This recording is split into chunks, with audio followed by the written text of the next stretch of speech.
ଭାବରେ ବାପା ଅଭିରାମ ପରମହଂସ କଲମ କଲେ ଯେବେ ହୋଇବ ବ୍ରହ୍ମଚାରୀ ନୟନ ନ ଦେଖିବ ନାରୀ କିନ୍ତୁ ତାକୁ ଖଣ୍ଡନ କଲେ ମହାପୁରୁଷ ଅଚ୍ୟୁତ କହିଲେ ନା ଆଉ ମନା କଲେ ମହାପୁରୁଷ ଅଚ୍ୟୁତ ମନା କରିଦେଲେ ଅଚ୍ୟୁତ କାହିଁ ମନା କଲେ କହିଲେ ଖାଲି ହଁ ଜୀବନରେ ଶତ୍ରୁ ଅର୍ଜନ ନ କଲେ ଜଣେ ବାବାଜୀ ହେଇଯିବ ଠିକ ନା ଆଉ ବାବାଜୀ ହେଇପାରିବନି ତାହେଲେ କେମିତି ବାବାଜୀ କିଏ ହବ ଶୁଣ କହୁନାହାନ୍ତି ମହାପୁରୁଷ ଅଚ୍ୟୁତ ନେମାଳ ମଠ ପଦ୍ମ ବାବନର ମହନ୍ତ ଷୋଡ଼ଶ ଶତାବ୍ଦୀର ପଞ୍ଚ ସଖା ଯୁଗୀୟ ବୈଷ୍ଣବୀୟ କବି ଗୋଟାପଦ କଲମ କଲେ କହିଲେ ଯେବେ ହୋଇବ ବ୍ରହ୍ମଚାରୀ ଇଏ ହରିବ ପାଞ୍ଚ ସାତ ନା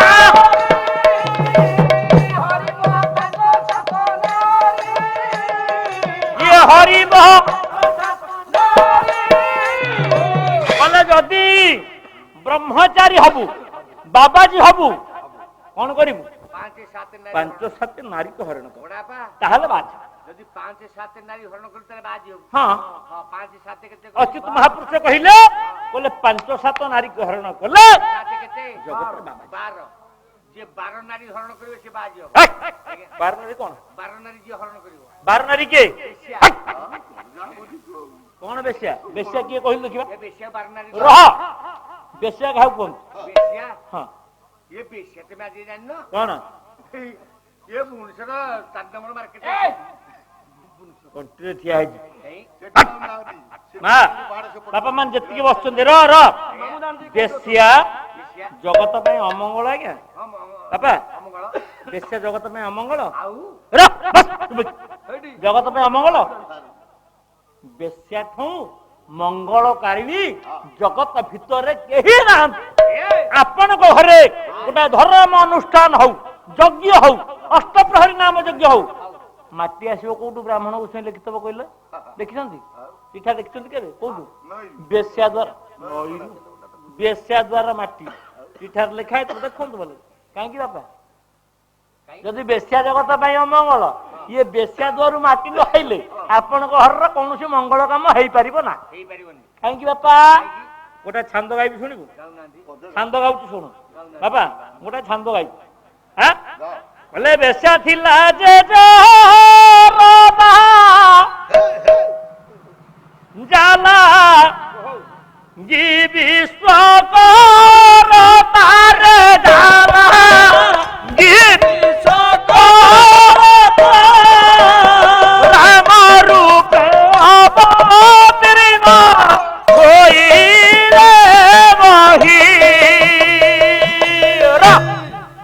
पदे पदे जा पदे पदे कथा बाबा काई बाड़ी पिटी हबा जेति की कहबा सुंदर भाव बुझिबा दरकार खाली गाई देले कोन हबो गाई छुआ बेला रुको भाई काली दिन रे गोटे रात रे गोटे पालार परिश्रम कर म पाला कहले बेश्या थिला जेजरदा जा लागी विश्व करता राम रूपे अवतीर्ण होइले बही बापा जदि जरदा बेश्या न थांता राम जन्म होइता हां हां जरदा यदि न थांता ये ऋषि असुंग ऋषि बापा जो पुत्र कामेष्टि यज्ञ करागला अयोध्या रे जरदा नथिले ये ऋषि असुंग ऋषि आसी थांता ना पुत्र कामेष्टि यज्ञ होइता ना राम लक्ष्मण भरत शत्रुघ्न जन्म होइता हेई थांता बापा कहले बेश्या थिला चिंता बणी पाई जा प्रणय खनी रे पाई जा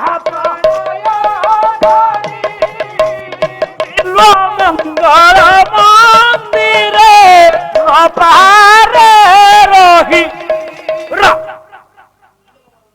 बेश्या थिला चिंतामणि पाई जा प्रणय खणी बिलुआ मंगल मंदिर नपारे बहु जगह पाला गाइछु आगे के बिलुआ मंगल विषय कर शुण ए कथा बापा बिलुआ मंगल विषयटा कौन कहले गोटा प्रेम रस नहीं बेश्या चिंतामणि पछरे ये बिलुआ मंगल कोटी गोड़े बेश्या चिंतामणि नई पारी हला सब ऊपर साप लांगु को धरिकी पाचि देई पेला काहे की बापा कारण प्रेम पाखर जे पड़ी से हारी नहीं क्या आदि प्रेम भाई ये जीवन रे काहे को प्रेम करछ आपण काहे को भलो पाइतबे बापा ता पाखर हारिबे निश्चिंत हारी जिवे अले दारू भेद क्षम भमर पड़ी कमल कोळे से पड़ी कमल कोळे ଏ ପାଶରେ ଆପଣା ବିକ୍ରମ ମାତି ମୋହନ ଗଳେ।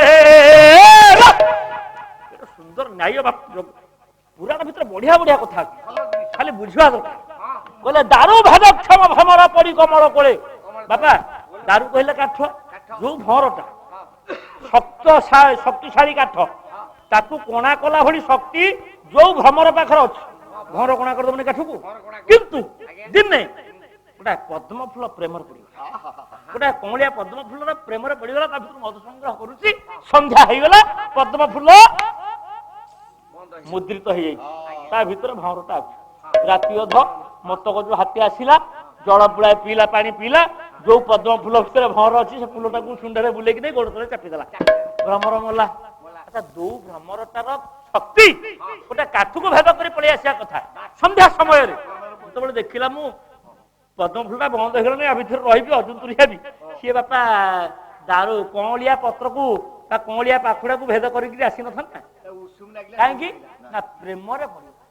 ଦାରୁ ଭେଦକ୍ଷମ ନାଇଁ, ଦାରୁ ଭେଦକ୍ଷମ ଭ୍ରମର ପଡି କମଳ କୋଳେ, ପାର୍ଶ୍ୱରେ ଆପଣା ବିକ୍ରମ। ମୋ ଭିତରେ ଏତେ ଶକ୍ତି ଅଛି ବୋଲି ସେବେଳେ ପାର୍ଶ୍ୱରେ ଯାଏ। କାହିଁକି ନା ପ୍ରେମ ପାଖରେ ଯିଏ ପଡିଛି ସିଏ ହାରି। କିଏ ସେ ହାରିଲେ? ଜଣେ ଶ୍ରେଷ୍ଠ ବାବାଜୀ ହାରିଗଲେ। ବ୍ରହ୍ମଚାରୀ, ଆଜନ୍ମ ବ୍ରହ୍ମଚାରୀ, ଜଣେ ଆଜନ୍ମ ବ୍ରହ୍ମଚାରୀ, ନୈଷ୍ଠିକ ବ୍ରହ୍ମଚାରୀ, ଜୀବନରେ ନାରୀ କେବେ ଦେଖନ୍ତିନି, କିନ୍ତୁ ପ୍ରେମ ପାଖରେ ହାରି ପଡିଲେ।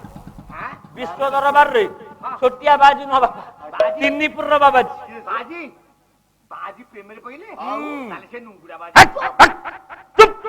ସେ ବାବାଜୀ ଛୋଟିଆ ବାଜି ନୁହଁ, ତିନିପୁରର ଶ୍ରେଷ୍ଠ ବାବାଜୀ। ସେ ସୁର ସାରଥୀ ବାନା ବାବା, ଏଇ ଅମୁକ ସମୁକ ବାବା ନୁହଁ, ଏମିତିଆ ବାବାଜୀ ନୁହଁ, ଜଗତର ତିନିପୁରର ଶ୍ରେଷ୍ଠ ବାବାଜୀ।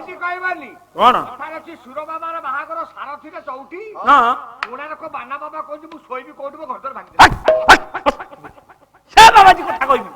ବାବାଜୀ ବାପା ଜଗତର ଯେ ଶ୍ରେଷ୍ଠ ବାବା, ତିନିପୁରର ସ୍ୱର୍ଗ ମର୍ତ୍ତ୍ୟ ପାତାଳ, ଏ ଯୋଉ ତିନିଟା ପୁର ବୋଲି ଆମେ ଜାଣିଛେ, ଅନେକ ପୁର ଅଛି, ସେଠି ଯିବିନି। ଇଏ ତିନିପୁର ଭିତରେ ଶ୍ରେଷ୍ଠ ବାବା ତ୍ରିକାଳଦର୍ଶୀ, ଯାହାକୁ ସେ କିଏ? ପ୍ରେମ କଲେ ବାପା, ପ୍ରେମରେ ହାରିଲେ। ସେ କିଏ? ଯେଉଁ ପ୍ରେମ ପଡ଼ି, ଯେଉଁ ପ୍ରେମ ପଡ଼ି କାଟିନି ସଦାହି, ନାରଦ ରଖିଲେ ବାପା। ନାରଦ ପ୍ରେମରେ ପଡି ନାହାନ୍ତି? କୋଉଠି? କଲେ ପାତାଳପୁରରେ। ଯିଏ ପାତାଳପୁରରେ ରେବା କନ୍ୟା ଘରେ ହରାଇଲେ ଗୋତ୍ର ଜାତି, ହରାଇଲେ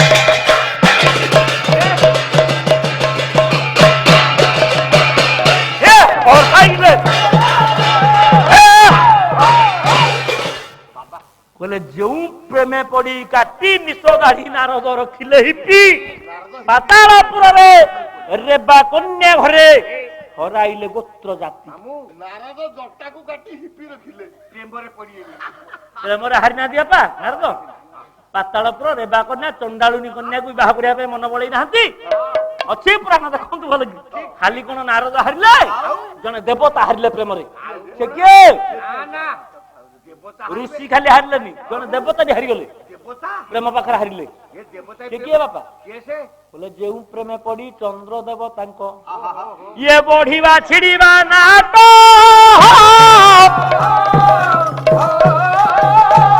ଇଏ ସେହି ପ୍ରେମ ଲାଗି ଭୁବନେଶ୍ୱରରେ କେଦାର ଗୌରୀ। ପ୍ରେମରେ ପଡିଲେ କିଏ? ଜଣେ ଦେବତା ଚନ୍ଦ୍ର। କାହା ପ୍ରେମରେ? ବୃହସ୍ପତିଙ୍କର ପତ୍ନୀ ତାରା, ଗୁରୁ ପତ୍ନୀ। ଚନ୍ଦ୍ରଙ୍କର ଗୁରୁ ହେଲେ ବୃହସ୍ପତି, ତାଙ୍କ ପତ୍ନୀ ହେଲେ ତାରା। ତାରା ପ୍ରେମରେ ଚନ୍ଦ୍ର ପଡିନାହାନ୍ତି ବାପା? ସେଇଦିନ ଗୁରୁ ଅଭିଶାପ ଦେଲେ, କହିଲେ ଚନ୍ଦ୍ର ଇଏ ସୁନ୍ଦର ଚେହେରା ଥବାରୁ ସିନା ସମସ୍ତଙ୍କୁ ପ୍ରେମ ଭାଷାରେ ପକଉଛୁ, ଇଏ ଚେହେରା ନ ରହିଲେ ଇଏ ସୁନ୍ଦର ଚେହେରା ତ ରହିବନି। ଯୋଉ ଚେହେରାକୁ ଦେଖେଇକି, ଯୋଉ ସୁନ୍ଦର ରୂପକୁ ଦେଖେଇ ଗୁରୁପତ୍ନୀକି ହରଣ କଲୁ, ଏ ଶରୀରଟା ତୋର ପକ୍ଷେ ବଢିବ ପକ୍ଷେ ଛିଡିବ। ହାରିନାହାନ୍ତି ଚନ୍ଦ୍ର? ଖାଲି ସେତିକି ବାପା? ଆଉ ପ୍ରେମ ପାଖରେ ହାରିଲେ କିଏ? ତୁ ହାରିନୁ, ଆଉ କିଏ ହାରିନା? ତୁ ହାରିନୁ କିଏ? ତୋ ଦୋରି ପାଖରେ ହାରିଛୁ ନା ଶଙ୍କରା ଝିଅକୁ ପ୍ରେମ କରିଥିଲେ ଯୋଉ ମାଡ ଖାଇକି କରିଥିଲେ ଏ ପର୍ଯ୍ୟନ୍ତ ମୋ ଛକ ନେବିନି ରେ ବାବୁ। ଯୋଉ ମାଡ ହରିଙ୍କର ଦ୍ୱିଜ ପ୍ରଧାନ କମ ବାଡେଇଛି ତାକୁ ବାପା ମୋ ଆଉ ଜଣେ ପ୍ରେମରେ ପଡିଲେ ଶିଖେ ଯୋଉ ବିଲ୍ଲ ମଙ୍ଗଳ କଥା କହୁଛି ଯୋଉ ବିଲ୍ଲ ମଙ୍ଗଳ ଚିନ୍ତାମଣି ବେଶ୍ୟା ପ୍ରେମରେ ପଡି ବିଶ୍ୱ ଚିନ୍ତାମଣି କି ପାଇଲେ ବଣିକ ନାରୀ ପାଖରେ ବଣିକ ଧରଣୀ ପାଖରେ ଗୋଜି କାଠିରେ ନିଜ ଆଖି କି ଗଣା କଲେ କହିଲେ ଆଖି ଥବାରୁ ସିନା ମୁଁ ସୁନ୍ଦର ରୂପ ଉପରେ ଆକର୍ଷିତ ହଉଛି ଏ ଆଖି ନ ରହିବ ସୁନ୍ଦର ରୂପକୁ ଦେଖି ଆକର୍ଷିତ ହେବି କି ବାପା ହବ ଆଖି ଥବାରୁ ସିନା ମାୟା ମତେ ଭିଡୁଛି ଯଦି ଆଖି ନ ରହିବ ସୁନ୍ଦର ରୂପ ନ ଦେଖିବି ମତେ ମାୟା ଭିଡିବ ତାହେଲେ ବିଚାର କରନ୍ତୁ ପ୍ରେମ ପାଖରେ ଜଗତ ହାରିଯାଏ ବାପା ସ୍ନେହ ମମତା ଭିତରେ ଜଗତ ହାରିଯାଏ ତାହେଲେ ବାସ୍ତବ ପ୍ରେମ ବାପା କଣ ପ୍ରେମ କାହାକୁ କହିବା ये स्वामी स्त्री भीतर संपर्क से प्रेम आज समाज रे प्रेम विकलांग होइछि बापा प्रेम कहा कुआ जाए पारी कुदुगड़ कवि डॉक्टर बा धर्मान सिंह तत्कालीन समय रे डबल एमए से समय तांको बयस अनुपात सेतबे डबल एमए से करथिले सेतबे डबल एमए पारी कुदुगड़ कवि रसिकिया कवि खाली प्रेम ऊपर डिस्क्राइब करथि सुंदर कथा प्रेम पाई जगत को दिग्दर्शन दैछन्ति जे से कोन कहिले बोले प्रेम तो नुहई चिठी लेखा लेखी ये कॉलेज कांथर लेखा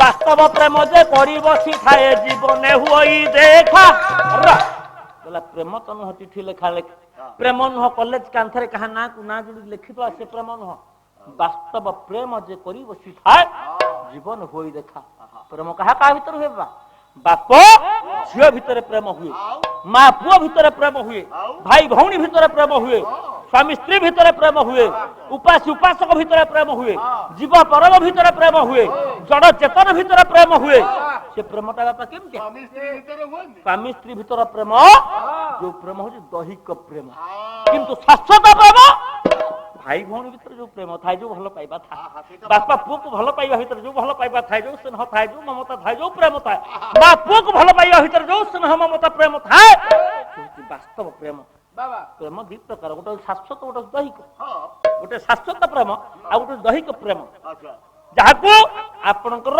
कवि अभिमन्यु सामंत सिंहार घरटा जाजपुर जिला बालिया केते सुंदर न्याय थइले बहिटा होची विदग्ध चिंतामणि बाबा गोटाए पद छांद गाइबी है ना स्वर आसब दशनाथ संकीर्तन वाला मान जाओ कहते पंचाली टाब्लिस्ट मान कहते झामताल बापा बजेबा कष्ट हम गाइबा भी कष्ट हम गाइबा कष्ट बजेबा कष्ट पंचालीटा कष्ट नुह आप संकीर्तन वाला थे आप जानी जलापुर भल संकीर्तन वाला अच्छा कौन कहले बापा देखु भगवान प्रेम जो शाश्वत प्रेम चिरंतन प्रेम जो प्रेम भितर कौन स्वार्थ न था आबिलता न था जो प्रेम भितर कौन बाबा जगत भितर किसी स्वार्थ था मन प्राण काय सब समर्पी दे थाए से प्रेम कौन कहले अप्राकृत प्रेम मूर्ति जय राधा हरि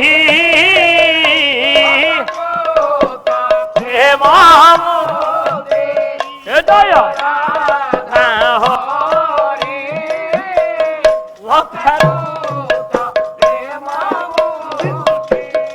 अव्यक्त लीला को व्यागत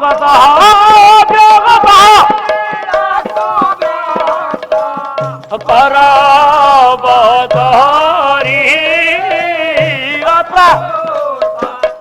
मूर्ति जय हरि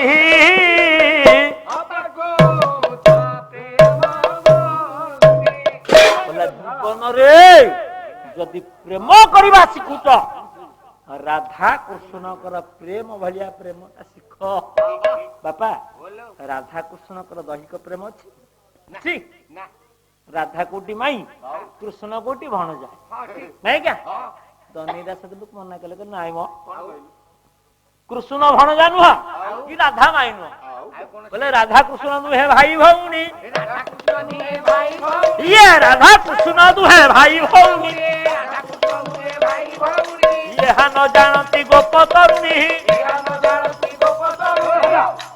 राधा कृष्ण ମାମୁଁ ଏ ରାଧାକୃଷ୍ଣ ଭାଇ ଭଉଣୀ भाई भौणी रे ସେ ମାମୁଁ ଭଣଜା ନୁହଁ ହେ? ମାଇଁ ଭଣଜା मामू भणज ମାଇଁ ଭଣଜା ନୁହଁ ना राधा कृष्ण दी जन भाई भौणी ସିଏ भाई भौणी भितर जेमतिया प्रेम जो शाश्वत प्रेम जो चिरंतन प्रेम यदि बापा भगवान निकट से प्रेम आम भितर आसब ହେଲେ ମାମୁଁ କହିଲେ? ଇନ୍ତି କେମିତି ହବ आमको भगवान कोड़े नेबेनी नेबेनी निश्चिंत भगवान कोड़े नेबे यदि सेई भल पाइबा रहिबो सेई प्रेम रहिबो ताले टुकु भाई रे प्रेम पाखरे जिए पड़े सिहारे सेते कि रुह जने श्रेष्ठ देवता ଦେବତା बापा जने विश्वर श्रेष्ठ देवता जे जगत को सृष्टि करिछन ସିଏ सृष्टि करता बापा के କିଏ ସେ ବ୍ରହ୍ମା ब्रह्मा ବ୍ରହ୍ମା ब्रह्मा दिने प्रेम रे पड़ी बोले कहा प्रेम रे କାହା ପ୍ରେମରେ ଗୋଟେ ନାରୀ ପ୍ରେମରେ ପଡିଥିବ ଆଉ। बापा ब्रह्मा पड़िले प्रेम रे कोठी जो दिन ब्रह्मा वेद पथी की रचना करूछंती चारिटा वेद को तैयारी करूछंती लेखुछंती एतिकी बेले कंदरपा विचार कला सब देवता पाखरे मो पांचटा जाक बाण प्रयोग करछि किंतु ब्रह्मा के पाखरे के प्रयोग करनी ये जो बूढ़ा ब्रह्मा बहिछि चारिटा मुख पांचटा मुख देखिया ଆଜି ବ୍ରହ୍ମାଙ୍କୁ ଘାଇ ଘାଇ ବୁଲେଇ ब्रह्मा को पांचटा जाक सर मारिबे ଆଚ୍ଛା अरविंद अशोकाच च्युत नवमल्लिका ये 5 सर बाबा मारिले ब्रह्मांकर शरीर कंदर्प बाण रे जर्जरित ब्रह्मा देखिले बादल कंदर्प बाण हमको मारे काम बाण रे हम शरीर जर्जरित हब गोटा नारी के आम खोजिबा ना खोजिबा ना କାହିଁ ସବୁ ନେଳିଆ ନେଳିଆ ରହୁଛି ନୀଳିଆ ଦେଖାଯାଉଛି କେମେ ନାରୀ ମୁଁ କେମେ ନାରୀ ସବୁ ଦେଖାଯାଉଥିବ ନାରୀ ଭଳିଆ ଏଇ ରଙ୍ଗ ତୁ ବି ନାରୀ ହେମାଳି ହେମାଳି ତୁ ବି ନାରୀ तो सब नारी तो देखाउ दब ରଙ୍ଗ ତ ମୋତେ ନାରୀ अरे ब्रह्मा को सीना कंदर्प 5 बाण मारला तो ତେବେ ବି तो ନାରୀ। तो ठेकाई बाण बाज ସେ ବାଣ ମୋ ଭିତରେ चुप निर्लज बाबा ब्रह्मा चारि दिग को अनेइले कहले गोटा नारी की अछि मो कामना बाण को कामना मन को चरितार्थ करिवो देखिले के पाखरे केई ना କେହି ନାହିଁ निज झियो सरस्वती बसिछि ब्रह्मा डाकुछंती सरस्वती लेखिबार व्यस्त ହେଲେ ସର ସରଲୋ ସର କୋଉଠି ସର बचु बस ତୁ କେଡେ ସୁନ୍ଦର ଲୋ ସର ସର बापा ତୁ କେଡେ ସୁନ୍ଦର तू कहब समय ना स्वल्प समय कथा सारिबा बापा मान ब्रह्मा जेतोले निज झियो को देखिले निज मन को आयत करि पाले कहले एई गोटाए झियो त मो सामने रे पडिछौ ଆଉ କେହି ନାହିଁ बाबा कामना बाण जेतबळे जर्जरित करे मनुष्य सब भूल जाए ना हैं सब भूली जो ଭୁଲି ଯାଏ सब भूली जा ଜିନିଷ ସେଇଆ ଆଉ हैं तू भाई कामना बाण रे तो मनुष्य पड़ी जाए जगत रे किए भाई किए बंधु किए आत्मीय किए सोदर किए भौणी किए माउसी किए पिउसी कथा मन रहे କିଛି ମନେ ରହିବନି कामना बाणटा स्वतंत्र बाण बापा ହଁ ଯେତେବେଳେ ବ୍ରହ୍ମା ଦେଖିଲେ ଝିଅ କେହି ନାହାନ୍ତି ସରସ୍ୱତୀ ବସିଛି ସରସ୍ୱତୀ ଏକା ଗୋଡେଇଲେ ଝିଅ ଅଛି ସରସ୍ୱତୀ ପଛରେ ଗୋଡେଇଲେ କହିଲେ ସରସ୍ୱତୀ ସର ମୋ କାମନା ସର ମନକୁ ଚରିତାର୍ଥ କର ସର ଇଆଡେ ଆସ ବାପା ସରସ୍ୱତୀ ଦୌଡ଼ିଲା ହଉ ସରସ୍ୱତୀ ଦୌଡ଼ିଲେ ସବୁ ଦେବତାଙ୍କ ପାଖରେ ପହଞ୍ଚିଲେ ବିଶ୍ୱକର୍ତ୍ତା ବ୍ରହ୍ମା ସୃଷ୍ଟିକର୍ତ୍ତା ବ୍ରହ୍ମାଙ୍କ ପାଖରୁ କିଏ ବା ରଖିବ ସବୁ ଦେବତା ମନା କଲେ ଶେଷରେ ସରସ୍ୱତୀ ଦୌଡ଼ି ଦୌଡ଼ି ଶିବଙ୍କ ପାଖରେ ପହଞ୍ଚିଲେ କହିଲେ ପ୍ରଭୁ ଆପଣ ନ ରଖିଲେ ଆଉ କେହି ରଖିପାରିବେନି ମୋ ବାପା ଯୋଉ ସରସ୍ୱତୀ ପଞ୍ଚବାଣରେ ପ୍ରପୀଡ଼ିତ ଅଛନ୍ତି ହୁଏତ ହଁ ଏ ଝିଅ ହଁ ପାଖରେ ସବୁ କାମନା ବାଣକୁ ଚରିତାର୍ଥ କରିଦେବେ ତୋ ବାପା ଗୋଡଉଛି ହଁ ମୋ ପଛ ପଟୁଆ ଠିଆ ହେଲେ ଏଇଠି ଛିଡା ହ ହଁ ଜମା ଏପଟ ସେପଟ ହବ ନାହିଁ ନିର୍ଭୟରେ ଠିଆ ହୋ। ନିର୍ଭୟ ଛିଡା ମତେ ତୋ ଧରି ବାପା ଆସୁ ଦେଖିବା ମୋ ଅଟାକୁ ଧର ବାପା ଓ ଶିବ ଅଭୟ ଦେଲେ କହିଲେ ଝିଅ ଲୋ ଏଇଠି ଠିଆ ହୋ। ଦେଖିବା ବ୍ରହ୍ମା ଆସୁ ଆସୁଛି ବ୍ରହ୍ମା ଆସିଲେ କୁଆଡେ ଗଲା? କହିଲେ ହେ ଶିବ ଠାକୁର ବାଟ ଛାଡ ଏ ରହବେ ବାଟ ଛାଡ କାଇଁ ମୋ କାମନା ବାଣରେ ମୋ ଶରୀର ଜର୍ଜରିତ। କେବେ ଛାଡି ପାରିବିନି। ସରସ୍ୱତୀ ସହିତ ପ୍ରୀତି କରିବି। ସେଠି ଛିଡା ହୁଅ ବ୍ରହ୍ମା। ଯେତେ ପ୍ରକାର ବାପା ଶିବ ବୁଝେଇଲେ ପାଦ ଆଗକୁ ପକାନା ଛିଡା ହ। ଶିବ ବୁଝେଇଲେ ଆଗ ଶିବ ବୁଝେଇଲେ ଗୋପେବର ନହେଲେ ତପେବର ଶିବ ଆଗ ବୁଝେଇଲେ ହେ ବ୍ରହ୍ମା ତମ ଝିଅ ବା ସରସ୍ୱତୀ ନା ହେଲେ କଣ ହବ କାମନା ବାଣରେ ମୋ ଶରୀର ଜର୍ଜରିତ। ମୁଁ ଶୁଣି ପାରିବିନି କିଛି। ଯେତେବେଳେ ବ୍ରହ୍ମା କିଛି ନ ଶୁଣିଲେ ଶେଷରେ ବାପା ଶିବ କଣ କଲେ? କଣ କଲେ ଶିବ? ବୋଲେ ରାଗି କରି ଶିବ ପରେ ଚାପୁଡା ମାରିଲେ। ରାଗି କରି ଶିବ ପରେ ଚାପୁଡା ମାରିଲେ। ପାଞ୍ଚଟା ମୁଣ୍ଡରୁ ଗୋଟେ ଛିଡାଇ ନ ଦେଲେ। ବ୍ରହ୍ମାଙ୍କର ଥିଲା 5 ମୁଣ୍ଡ ବାପା। ଆମେ ସିନା ଏବେ ଚତୁର୍ମୁଖ ବ୍ରହ୍ମା ଦେଖୁଛେ କିନ୍ତୁ ବ୍ରହ୍ମାଙ୍କର 5ଟା ମୁଣ୍ଡ। ଗୋଟିଏ ଚାପୁଡାରେ ଶିବ ଏମିତି ଚାପୁଡାଟିଏ ମାରିଲେ ଗୋଟାଏ ମୁଣ୍ଡ ଛିଡିଗଲା। ଦେଖନ୍ତୁ ଏକ ଚାପୁଡାରେ ବ୍ରହ୍ମାଙ୍କର ଗୋଟାଏ ମୁଣ୍ଡ ଛିଡିଲା। ବାପା ମୁଣ୍ଡ ସିନା ଛିଡିଲା କିନ୍ତୁ ତୁ ଗୋଟେ ମାରର କାଇଦା ଜାଣିଛୁ। କାହିଁକି? ତୁ ଗୋଟେ ମାରର କାଇଦା ଜାଣିଛୁ। ଏମିତି ମାଇଲୁ ମୋର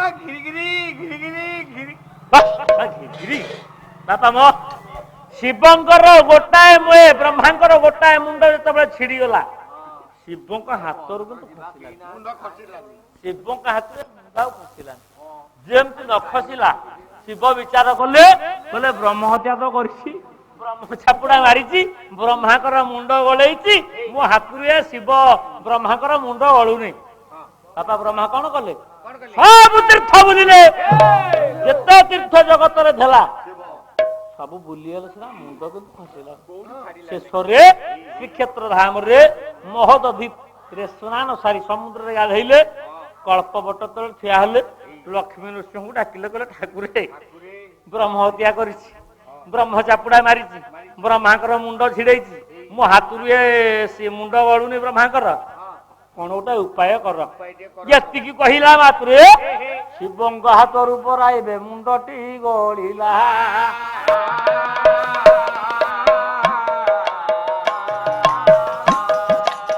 କଳ୍ପବଟ ମୂଳେ ପରା ଶିବ ସ୍ଥାନ ପାଇଗଲା। ବ୍ରହ୍ମାଙ୍କ ହାତରୁ ବାପା ମୁଣ୍ଡ କଳ୍ପବଟ ତଳେ ଖସି ପଇଲା। ବ୍ରହ୍ମାଙ୍କ ମୁଣ୍ଡଟା ଯୋଉଠି ଖସିଲା ଏବେ ଯାଆନ୍ତୁ ଦେଖିବେ କଳ୍ପବଟ ତଳେ ଜଣେ ମହାଦେବ ପୂଜା ପାଉଛନ୍ତି। ସେ କିଏ?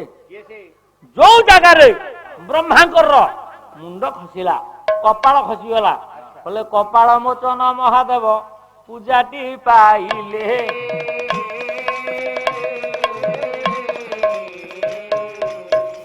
ସେଇଠାରେ ବ୍ରହ୍ମା ମୁଣ୍ଡ ପରା ଖସିଥିଲା ପୁଣି ଭଲେ।